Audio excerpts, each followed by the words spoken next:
हमारे साथ मौजूद हैं डॉक्टर पूजा शाहीन, जो एल्डा फाउंडेशन की अध्यक्ष हैं। वो ऐसे ही तमाम सारे मुद्दों पर लोगों को अवेयर करती हैं और उन्हें जागरूक करती हैं। पूजा जी 2016 से इस काम में लगी हुई हैं। तो आज हमारे साथ एक मुलाकात की सीरीज में मौजूद हैं एल्डा फाउंडेशन की अध्यक्ष डॉक्टर पूजा शाहीन। पूजा जी, आपका बहुत बहुत स्वागत है। Thank you very much for coming.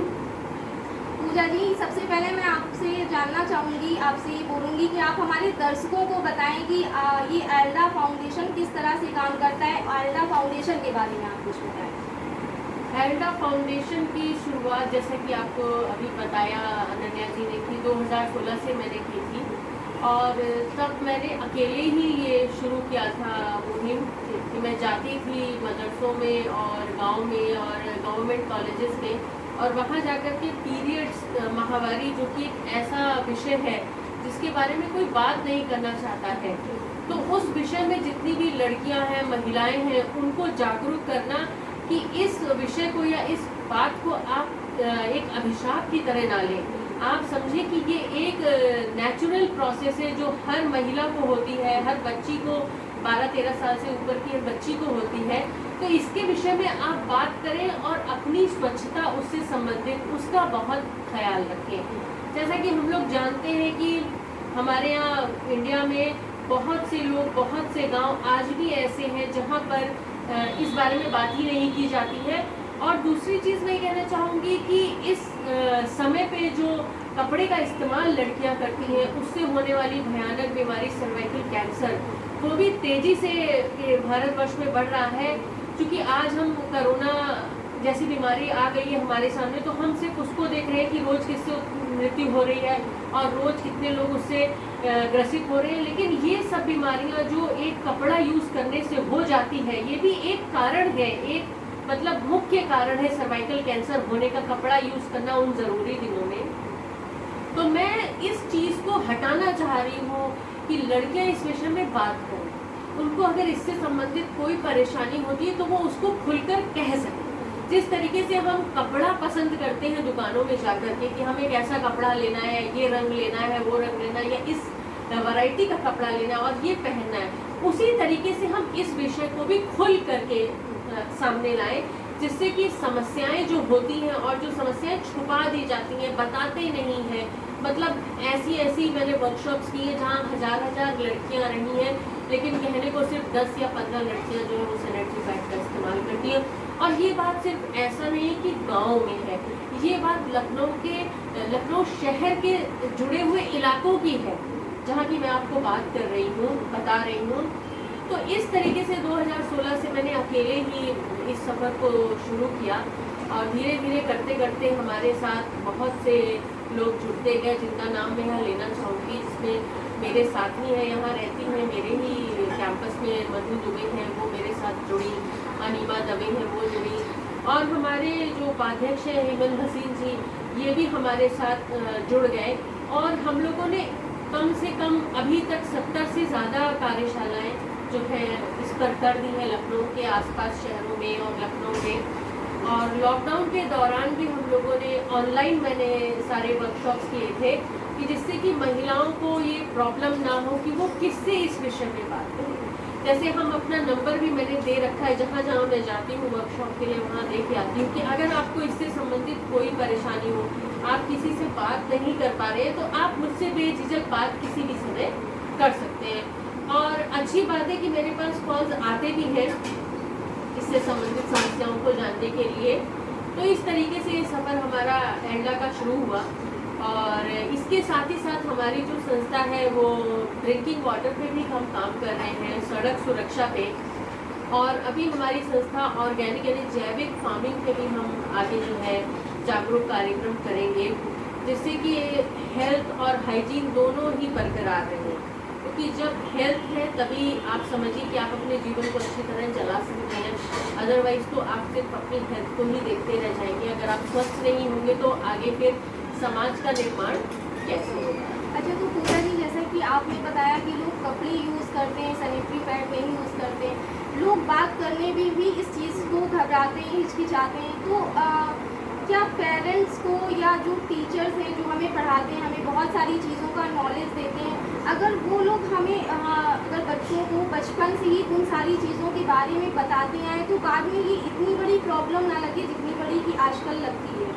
जैसा कि लोग किसी से बोलते नहीं हैं, वो थोड़ा सा झिझक या शर्म कहें महसूस करते हैं लोगों से बात करने में। तो अगर बच्चों को छोटे पर से उनको उस चीज़ के बारे में अवेयर किया जाए, उनको बताना शुरू किया बिल्कुल जाए। सही कह रही हैं आप। बच्चों के लिए जैसे हम स्कूल्स में जाते हैं तो मैं जहाँ तक कोशिश करती हूँ कि देखिए अब पीरियड्स की या माहवारी की जो एज है, जैसे पहले होता था कि 12 से 13 साल थे, तो अब जो हमारा खान पान और जो हमारा रहन सहन हो गया है वो थोड़ा ठीक भी हुआ है कई जगह और कई जगह नहीं भी ठीक हुआ है, तो उस पर बहुत चेंजेस आए हैं। तो उसके लिए हम क्या करते हैं कि 9 से 10 साल की उम्र में भी इसकी शुरुआत हो सकती है। तो हम यही कहते हैं स्कूल्स में भी कि आप 9 से 10 साल वाले बच्चों को भी इस कार्यशाला में बैठाइए, ताकि वो आने से पहले ही समझ जाए कि क्या है होने वाला है।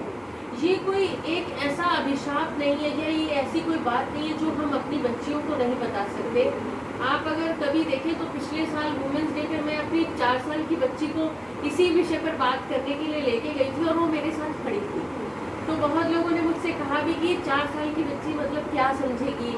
मैंने कहा आज मैं जो कर रही हूँ वो देख रही है, और वो जो देख रही है वो कुछ ना कुछ तो ज़रूर समझेगी। आज वो इतना ज़रूर समझती कि सैनिटरी पैड क्या होता है और वो हमें क्यों इस्तेमाल करना चाहिए, क्योंकि मैंने उसे आज से इस 4 साल की उम्र से ही बता रखा है कि आपके की लड़कियों के साथ ये एक स्वाभाविक प्रक्रिया है जो होती है। तो इस प्रक्रिया को लोग छुपाएं ना, टीचर्स तो बिल्कुल ना छुपाएं, पेरेंट्स माएँ तो बिल्कुल भी ना छुपाएं। जब आपको लगे कि आपकी बच्ची परिपक्व होने जा रही है, बड़ी हो गई है, तो आप अगर उसको पहले से ये बात बता देंगे तो जब कभी भी उसको होगा तो उसको घबराहट नहीं होगी, उसको शर्म महसूस नहीं होगी और उसको ये तो बिल्कुल भी एहसास नहीं होगा कि ये एक ऐसी चीज़ है जो मुझे सबसे छुपानी है। जैसे पहले ज़माने में क्या होता था कि लड़कियों को पीरियड स्टार्ट हुए तो लोग बोलते थे आप किसी को बताना मत। तो ये वो बात नहीं है कि बताना मत, क्यों नहीं बताएं। अगर ये है, अगर ये नहीं है कि आपको ढोल की पीट करके बताना है, लेकिन आपको अपने बारे में, अपने शरीर के बारे में तो पता होना चाहिए कि हमारे साथ क्या हो रहा है और क्यों हो रहा है, इसकी क्या महत्व है, ये होना क्यों ज़रूरी है, इसके नहीं होने से क्या हो सकता है और होने में आपको क्या क्या सावधानियां रखनी है, आगे आप बड़े होंगे तो आप कैसे मैनेज करेंगे। तो ये सारी चीज़ें हम अपनी कार्यशाला में बताते हैं और कोशिश करते हैं कि स्कूल में टीचर्स बच्चों के साथ ओपनली इस विषय पर बात करें। अच्छा, तो पूजा जी आप टीचर्स को भी मोटिवेट करती हैं कि बच्चों को किस तरीके से पढ़ाया जाए, जैसा कि आजकल टेक्नोलॉजी का ज़माना है, सोशल मीडिया का ज़माना है, तो आप उन टीचर्स को किस तरीके से मोटिवेट करती हैं कि बच्चों को पढ़ाने के लिए क्या क्या नए तरीके चुने जा सकते हैं, अपनाए जा सकते हैं? हाँ, देखिए एज ए प्रोफेशन में टीचर भी हूँ, मैनेजमेंट कॉलेज में डायरेक्टर हूँ सरदार भगत सिंह में। तो मेरा शुरू से यही मोटिव रहता है कि देखिए हम स्टूडेंट्स के हमेशा ग्रोथ की और डेवलपमेंट की बात करते हैं, बट कहीं ना कहीं हमें टीचर्स के डेवलपमेंट और ग्रोथ की भी बात करनी होती है, क्योंकि टीचर्स की लाइफ ऐसी होती है कि वो आगे चल के कि उदासीनता में परिवर्तित हो जाती है, इसको मोनोटोनस कहते हैं।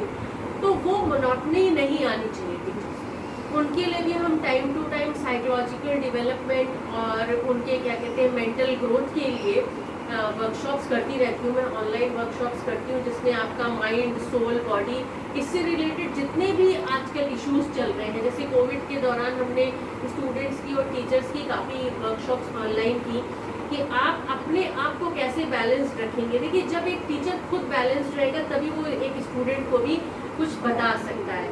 अगर हम खुद ही बैलेंस्ड नहीं रहेंगे तो हम टीचर्स को या कहीं भी जाएंगे तो दूसरों को हम कैसे बता पाएंगे कि आपको कैसे लाइफ जीनी है, क्योंकि हर विषय आपको कहीं ना कहीं ये ज़रूर सिखाता है कि आपको अपनी लाइफ में चलना कैसे है। तो वो विषय कोई भी हो, हिंदी हो, इंग्लिश हो, लैंग्वेज हो, मैथ्स हो, साइंस हो, मैनेजमेंट हो, कोई भी हो, कॉमर्स हो, तो कोई ना हर विषय में एक कड़ी ज़रूर होती है, सिस्टमेटिक होते हैं। तो वो सिस्टम आपको कैसे अपनी लाइफ में लाना है, तो इन सारे विषयों पर हम बात करते हैं। बेसिकली बिहेवियर जो है वो मेरा स्पेशलाइजेशन है, organisational behaviour and human resource, तो मैं उससे रिलेटेड जो है सारे वर्कशॉप टीचर्स के लिए अरेंज करती हूँ। अच्छा, तो पूजा जी, जैसा कि आपने बताया कि आप बहुत सारी चीज़ें, महिलाएं इतना आगे बढ़ रही हैं, आप खुद एक एल्डा फाउंडेशन की अध्यक्ष हैं और बहुत ही अच्छी विषयों पे आप काम कर रही हैं, लेकिन फिर भी कहीं ना कहीं महिलाओं को कुछ लोगों की टीका टिप्पणी सुननी पड़ती है, कुछ लोगों की जो चीज़ें हैं वो उन्हें झेलनी पड़ती हैं, मजबूर उसको कहा जाए कि आप मजबूरन कर रही हैं, या आप एक फैमिली में पढ़कर कर रही हैं, या आपकी जो है वो नीड है या वो ज़रूरत है, इस वजह से आप उस चीज़ को झेल रही हैं। अगर उस एक वे में उसे कहा जाए तो महिलाओं पे हो रहे अत्याचारों पे, क्योंकि आज भी इतने सारे कानून बन गए, इतनी सारी चीज़ें, फिर भी महिलाओं के पर कहीं ना कहीं अत्याचार हो रहे हैं, चाहे वो रेप की घटनाएं हों, चाहे वो किसी की मर्डर की घटनाएं हों, या कुछ भी हो, या जो महिलाएं सुसाइड करती हैं तो वो ज़रूरी मानसिक रूप से कुछ तो उन्हें प्रॉब्लम होगी तभी वो सुसाइड करती हैं। तो इस तरीके की चीज़ें देखने को मिलती हैं, और रेप जैसी चीज़ें तो अक्सर ही देखने को मिलती हैं। ऐसा कोई भी दिन नहीं जाता जब आप न्यूज़पेपर में या न्यूज़ में ये सारी चीज़ें ना देखें। तो ये सारी चीज़ें, इन सब का क्या कारण है कि एक तरफ महिलाओं को आगे भी बढ़ाया जा रहा है और दूसरी तरफ ये सारी भी चीज़ें हो रही हैं, तो मतलब स्तर कहाँ पर है महिलाओं का? देखिए, जहाँ तक बात महिलाओं के स्तर की है और महिलाओं पर हो रहे अत्याचार या उत्पीड़न की है, तो उसमें बहुत हद तक हाथ है हमारी शिक्षा प्रणाली। जो हमारी शिक्षा, जो हमारा एजुकेशन सिस्टम है, उस एजुकेशन सिस्टम में हमें बहुत सारे सुधार करने पड़ेंगे, जो कि अभी चल भी रहे हैं, कई स्कूल्स में चल रहे हैं और कई जगहों पे चल रहे हैं। और प्लस जो हम घर में अपने शिक्षा दे रहे हैं बच्चों को, या जो पेरेंट्स अपने घरों में लड़कियों को खासतौर से और लड़कों को भी, क्योंकि देखिए समाज सिर्फ केवल लड़की से नहीं है और ना ही केवल लड़के से, दोनों के बैलेंस से है, और दोनों के बिन एक भी नहीं है तो समाज नहीं बन सकता है। तो इन दोनों का जो समानता है, इन दोनों का जो मिलन है, वो जब तक बैलेंस्ड नहीं होता है तब तक समाज में इस प्रकार की समस्याएं होती रहती है। तो हमें कोशिश ये करनी है कि स्कूल में हम अपने बॉयज़ हो, गर्ल्स हो, उनको हमें ऐसा ह्यूमन वैल्यूज, जिसको हम कहते हैं, हम ह्यूमन वैल्यूज पे ध्यान नहीं देते। हमारी शिक्षा पद्धति क्या कहती है कि आप पढ़ रहे हैं कमाने के लिए। अगर आपने 12th में अच्छे नंबर नहीं लाए, आपने अगर ये कंपटीशन नहीं पार किया, तो हमारा मेन मोटिव बच्चे के ऊपर, चाहे वो लड़की हो चाहे वो लड़का हो, ये हो जाता है कि तुम्हें किसी तरह ये कंपटीशन बीट करना है, क्योंकि तुमको आगे चल करके कुछ बनना है, और उस कुछ बनने के बाद ही तुम अपने जीवन में खुशियां ला सकते हो। तो ये जो खुशियां ला सकते हो कुछ बनने के बाद, ये जो स्टेटमेंट पेरेंट्स देते हैं, ये स्टेटमेंट बिल्कुल गलत है।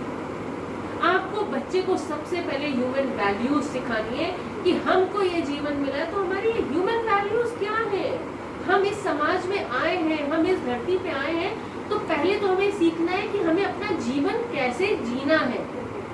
जैसे पहले गुरुकुल पद्धति होती थी, तो उसमें ये नहीं सिखाया जाता था कि सिर्फ मैथ्स, साइंस, अंग्रेजी, हिंदी पढ़ा दिया या लैंग्वेज में एक्सपर्ट कर दिया, किसी एक पर्टिकुलर सब्जेक्ट में एक्सपर्ट कर दिया, और बच्चे जो है आगे IIT निकाल लिए, IIM निकाल लिए, कोई डॉक्टर बन गया और उसकी लाइफ सेट होगी। आज आप देखिए कई ऐसे IITians हैं, कई ऐसे IIM वाले हैं, या कई ऐसे अच्छे डॉक्टर्स हैं, सुसाइड कर लेते हैं। सिर्फ लड़कियां नहीं, उनमें लड़के भी होते हैं। तो ये चीज क्या है कि हमें अपनी जो ग्रोइंग प्रोसेस है, जैसे कहते हैं ना कि एक पौधा आप लगाते हैं जब, तो अगर आप उस पौधे को बेसिक जो उसकी रिक्वायरमेंट्स हैं, उसको पानी अच्छा मिले, उसको जगह अच्छी मिले, उसको बराबर धूप मिले, बराबर खाद मिले और प्योर मिले, तो वो पौधा अच्छे से बढ़ेगा। लेकिन हमारे यहाँ कुछ चीज़ें ऐसी हैं जिनका तो शायद तो अगले 100 साल तक हमारी सरकार या हम खुद समाज वाले मिलकर निकाल लें, तो गरीबी। दूसरी चीज़ है कि लड़कियां जो हैं उनको इतनी इनसिक्योरिटी शुरू से रही है, आज से नहीं, बहुत सालों पहले से जो इनसिक्योर लड़कियां रही हैं, उसकी वजह से वो रिवोल्ट कर रही है। उनके अंदर एक रिवोल्यूशन आ गया कि हमारे साथ जो अत्याचार हुए उनको हम अब होने नहीं देंगे। लेकिन उसमें भी मैं ये कहूँगी कि आप अपने आप को ग्रो करें, आप अपने आप को किसी से बदला लेने के लिए तैयार नहीं करेंगे। आप अपने आप की अपना डेवलपमेंट करिए, सेल्फ डेवलपमेंट, अपने आप को अच्छा बनाइए। आपको हर चीज़ में अपने आप को एक्सेप्ट करना है कि अगर मैं ये करूँगी तो मेरे लिए अच्छा होगा। जैसे लड़कियों का होता है, अगर मैं अच्छी दिखूंगी तो मुझे कोई लड़का पसंद करेगा, नहीं, आपको अच्छा अपने लिए दिखना है। अगर मैं अच्छे से रहूंगी, मैं अच्छे से खाना खाऊंगी, मैं अच्छे तरीके से बात करूंगी, मैं पढ़ाई में अच्छी होंगी, तो वो आपके लिए अच्छा है। तो वो चीजें आपको हर एक बच्चे में, चाहे वो लड़का हो चाहे वो लड़की हो, लानी। और दूसरी बात रही जो रेप केसेस होते हैं या जबरदस्ती लड़कियों के साथ उनकी जिंदगी खराब कर दी जाती है, तो उस विषय में तो यही कि देखिए जो ऐसा काम करते हैं वो मानसिक रोगी होते हैं मेरे हिसाब से, उनकी मानसिकता ही ठीक नहीं होती। और इसमें यही है कि हम बच सकते हैं कि हम अपने आप को कितना ऐसी जगहों से बचाएं। कई बारी लड़कियां बहुत मजबूर हो जाती हैं, उनकी कुछ मजबूरियां हो जाती हैं ऐसी कि उन्हें कहीं जाना होता है, घर में कोई सपोर्ट नहीं होता है। तो इसके लिए तो मैं अपनी सरकार से ही ये गुजारिश करूंगी कि भाई आप लड़कियों के लिए सख्त से सख्त सिक्योरिटी, कि वो कहीं भी जाएं तो उनको इनसिक्योर फील ना, क्योंकि देखिए ये सारी चीजें जो है वो सामाजिक विकास से कनेक्टेड होती है, यानी कि हमारी सोसाइटी का डेवलपमेंट कैसा हो रहा है। अगर हमारी सोसाइटी का डेवलपमेंट ऐसा हो रहा है कि जिसमें हमारे लोग पढ़े लिखे हैं, पढ़े लिखे से मतलब मेरा ये नहीं है कि आप ग्रेजुएट हैं या आप पोस्ट ग्रेजुएट हैं। कई लोग बहुत पढ़े लिखे होते हैं लेकिन उन्हें सच में जो है कुछ भी नहीं आता है। शिक्षा का मतलब होता है कि आपको सारी चीज़ों के बारे में ये पता होना कि आप जिंदगी में क्या और कैसे कर रहे हैं। अगर हम रिलीजियस बुक्स की भी इस विषय में बात करें तो हर रिलीजियस बुक यही आपको बताती है कि आपको अपनी वे ऑफ लाइफ कैसे चलानी है, what should be the way of life, आप कैसे अपनी लाइफ को चलाएं और कैसे फॉलो करें चीजें जिससे कि आपकी लाइफ अच्छे से चल सके। आप अपने नैतिक चीजों को जितना भी अपनी लाइफ में लाएंगे, ह्यूमन वैल्यूज को, उतना ही ज्यादा ये सब चीजें समाज से कम होती जाएंगी। एंड एट द एंड ये जो मुद्दा है कि लड़कियों को उत्पीड़न किया जा रहा है या लड़कों को भी आजकल कई जगह प्रताड़ित किया जाता है, तो ये सारे मुद्दे धीरे धीरे अपने आप खत्म हो जाएंगे। अच्छा, तो पूजा जी जैसा कि आपने बताया कि लोगों की मानसिकता होती है या लोग जो करते हैं वो एक उनकी अपना मानसिक विचार होता है, उनके अपने जो है दिमागी जो है विचार होते हैं। तो क्या महिलाएं जो कपड़े पहनती हैं, क्योंकि हर किसी को अपने पसंद का काम करना जो है उसके लिए पूरी तरीके से छूट है, वो जो चाहे वो कर सकते हैं, इवन लड़कियां ही नहीं लड़के भी। तो क्या महिलाओं के कपड़े पहनने के तरीके से उनके संस्कारों का पता चलता है, ऐसा? जी बताइए आप। देखिए कपड़े और पहनावा ये किसी के बिहेवियर को नहीं डिफाइन करता। हर एक लड़की हो या हर एक कोई लड़का हो, हर किसी के मन में एक ख्वाहिश होती है कि मैं बहुत अच्छा दिखूं, ठीक है। अब उसके लिए आप अगर कोई भी कपड़े पहनते हैं, ऐसा किसी कहीं नहीं लिखा है कि ये अगर किसी ने साड़ी पहनी या किसी ने सूट पहना है तो वही उसको दिखा रहा है कि वो इंसान कैसा है। कपड़े कभी भी डिफाइन नहीं करते हैं आपके बिहेवियर। अगर मैं बात करूं यहाँ पर कि हमारी जो संस्कृति में पहले के अगर आप कहीं भी चले जाएं, इतनी संस्कृति हमारी खुजराहो चले जाएं और कहीं चले जाएं तो उसमें कपड़े लत्ते की बात नहीं हो रही, हमारी संस्कृति की बात हो रही है। हमारे जो देवी देवता थे या पहले जो गॉड रहे हमारे, उनके ज़माने में भी कपड़ों की ऐसी कोई बात नहीं हुई है, बिहेवियर की हमेशा बात हुई है। अगर आप यही पाश्चात्य संस्कृति को देख लें तो कपड़े तो वहाँ पर भी जो उनका पहनावा है, जो वहाँ की क्लाइमेट है, वो उस हिसाब से पहनते हैं। लेकिन जो ह्यूमन वैल्यूज़ हैं, हम बहुत अपनी संस्कृति के बारे में बात करते हैं भारत में, लेकिन अगर आप आज देखें तो ह्यूमन वैल्यूज भारत से ज़्यादा अन्य देशों में है। एक जानवर के लिए वहाँ पुलिस खोजती है, एक जानवर को अगर किसी का खो जाए, लेकिन हिंदुस्तान में तो एक आदमी खो जाए तो नहीं ढूंढ पाते हैं। तो आप किस बेस पे बात कर रहे हैं कि कपड़े किसी की बिहेवियर को या किसी के स्वभाव को दर्शाते हैं? कपड़े कभी नहीं दर्शाते। और रही बात हमारी संस्कृति की कि कहा जाता है कि अपने तन को आप करके रखिए, या जो आजकल फटी जीन्स के ऊपर भी जो बहुत कुछ चल रहा है, उस पर मैंने उसी पर आपसे पूछा था हाँ। क्योंकि ये उत्तराखंड के सीएम जो है हाँ। ने ये बयान दिया कि अगर वो फटी जीन्स पहने हुए हैं तो वो अपने बच्चों को क्या संस्कार देंगे। फटी जीन्स पहनने से संस्कार का क्या लेना देना है? बिल्कुल, फटी जीन्स तो एक फैशन है। एक कंपनी है जो जिसने जीन्स बनाई, उसने कई जगह से उसको रग्स कर दिए और वो रग जीन्स हो गई। अब उसमें आप ये कहें कि वो फटी है या चिटी है तो कोई बात नहीं, अगर इतना फटा चिटा है तो बॉलीवुड बंद कर दीजिए। फिर आपने सारी वेब सीरीज क्यों ऑन कर रखी है? वेब वेब सीरीज में तो इतनी अभद्र भाषा का प्रयोग होता है कि आज की डेट में इस कोविड के समय में थिएटर्स बंद है, घरों में, हर घर में नेटफ्लिक्स है, हॉटस्टार है, एक एक चीज है जिसमें वो वेब सीरीज चल रही है जो शायद बच्चों को हमें दिखानी ही नहीं चाहिए। लेकिन आज के इस काल में, इस महामारी के समय में पेरेंट्स क्या, हर कोई आदमी मजबूर हो गया कि वो उन वेब सीरीज को देख रहा है। तो कपड़े से नहीं, वहाँ आपको ये देखना है कि वो अपनी कला का अभिनय कर रहे हैं और यहाँ देखना है कि उसका मन है। अगर वो साड़ी पहनती है तो जरूरी नहीं वो अपने बच्चों को संस्कार अच्छे देगी। ऐसा नहीं है कि जो रोज पूजा करता है या जो रोज नमाज पढ़ता है वो अच्छा ही होता है। हो सकता है कि वो इसलिए करता हो कि उसको डर हो खुदा का, भगवान का, कि मुझे डर है कि अगर मैंने पूजा नहीं की तो ये हो जाएगा मेरे साथ, अगर मैंने नमाज नहीं पढ़ी तो ये हो जाएगा मेरे साथ। लेकिन अगर आपने कर्म ही अच्छे नहीं किए तो कैसा होगा ये कोई नहीं सोचता।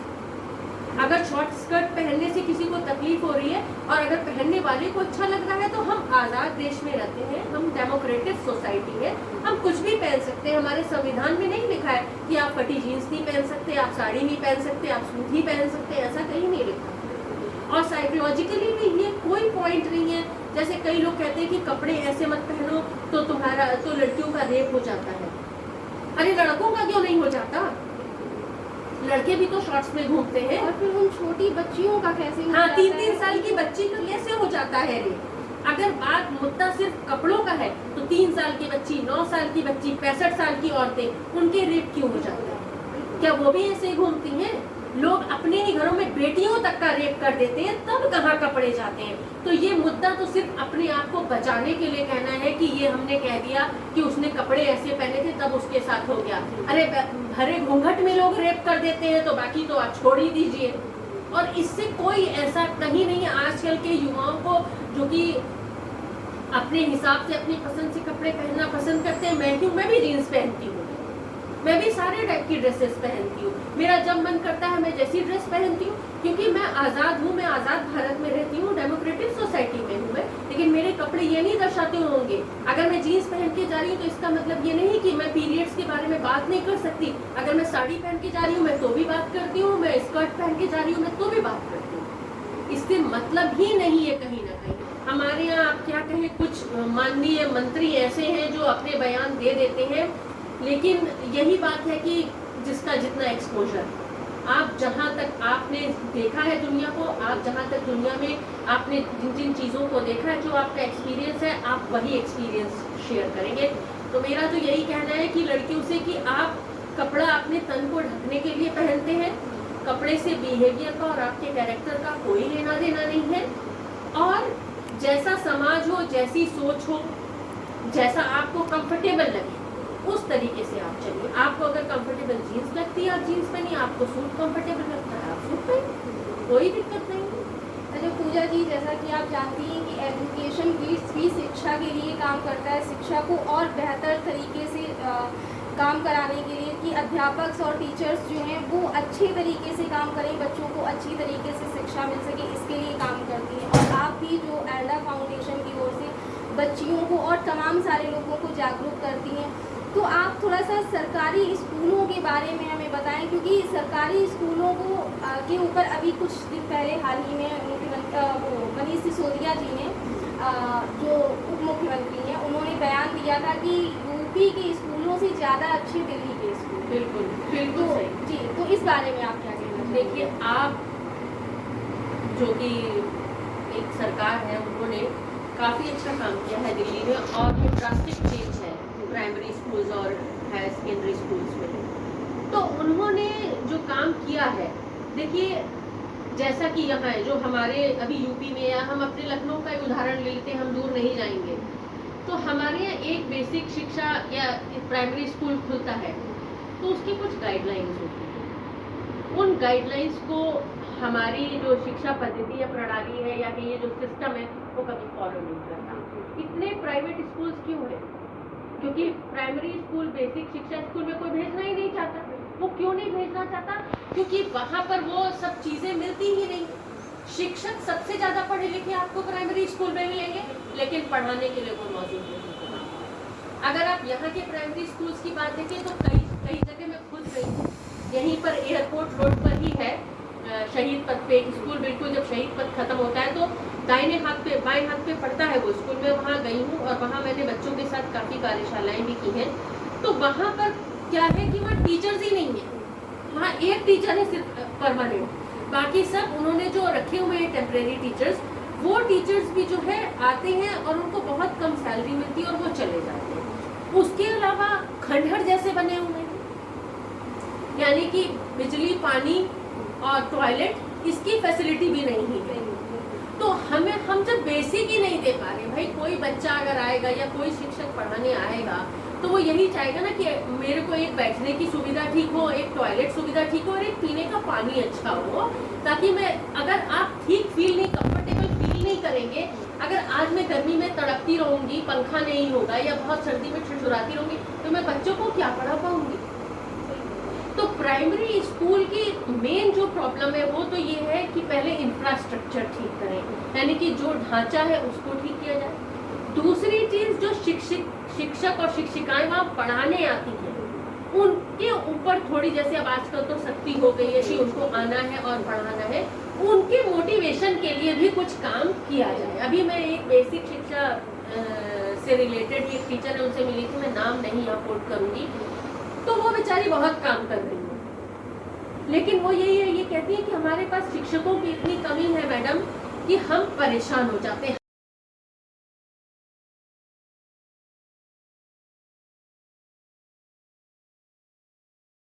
रूम ठीक हो जाए, टॉयलेट हो जाए, तो देखिए हम जैसे लोग भी वही भेजेंगे, हम क्यों हजारों लाखों की फीस देंगे भाई प्राइवेट स्कूल में।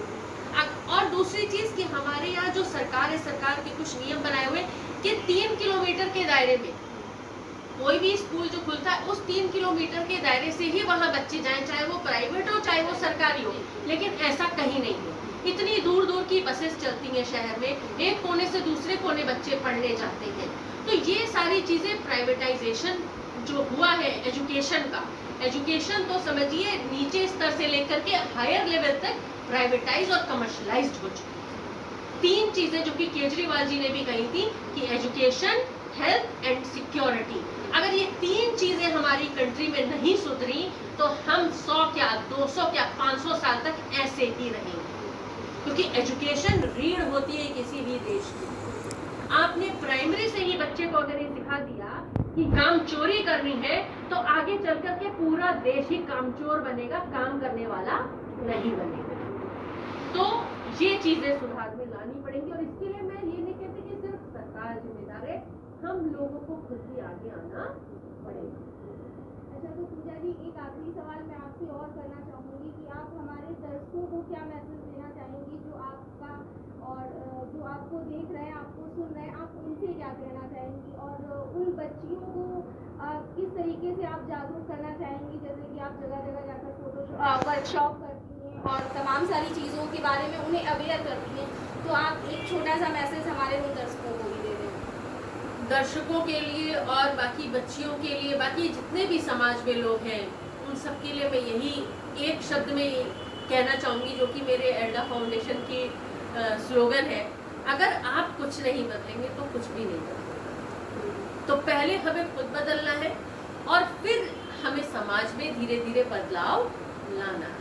बदलाव लाने के लिए, जैसा कि अभी हमने बहुत सारी चीज़ों पे वार्तालाप की, तो उसमें आप समझ गए होंगे कि देखिए कहीं ना कहीं हर एक शख्स, हर एक व्यक्ति हमारे देश का, हमारे शहर का जिम्मेदार है समाज को इस दिशा में लाने के लिए। हम अकेले नहीं, सरकार अकेली नहीं, कोई ऐसा एक इकलौता व्यक्तित्व नहीं है जिसकी वजह से ये हो गया, हम सब जिम्मेदार हैं उसके। हम जैसा आज सोचेंगे वैसा ही हमारे बच्चे कल को करेंगे और आगे आने वाली पीढ़ियां वैसा करेंगे। तो मेरा सभी से ये निवेदन है कि अगर आप कुछ नहीं बदलेंगे तो कुछ नहीं बदलेगा, इसलिए आप अपने आप में परिवर्तन लाइए, पॉजिटिव थिंकिंग रखिए, पॉजिटिव एटीट्यूड में रहिए और स्वस्थ रहिए। धन्यवाद।